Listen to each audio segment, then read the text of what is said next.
The primary reasons that there will be larger deficits in 2008 and 2009 are because of the bipartisan growth package or stimulus checks, as well as slower economic growth.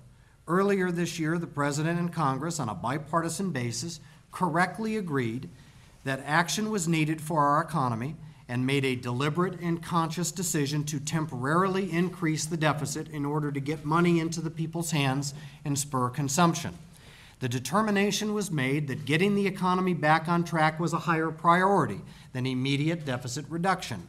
To give you context for how the stimulus has impacted the deficit we talk about today, if you somehow could exclude the bipartisan growth package, the deficit would be 1.9% of the economy, or about $272 billion instead of the $389 we speak of today. The deficit is projected to fall sharply then after 2009, with deficits in 2010 and 11 only slightly higher than we projected back in February. The President's budget blueprint remains on track to achieve balance with surpluses of $58 billion in 2012 and $29 billion in 2013.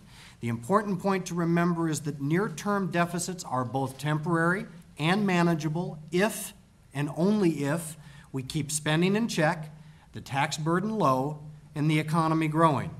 It's excessive spending beyond the President's budget plan will make the problem worse. I know there's a lot of interest in the deficit numbers. I'm not able to talk about that here, but it is no secret that the deficit will worsen this year, largely because of the bipartisan economic stimulus plan that was passed in February. Both parties agree that even with the larger deficit, that plan was needed in order for it to have an impact to help pull us out of the downturn that we've been in. We believe these deficits are temporary and manageable if we keep spending in check, the tax burden low, and the economy growing. And that's why the President has been clear that discretionary spending beyond reasonable levels he proposed will be met with a veto.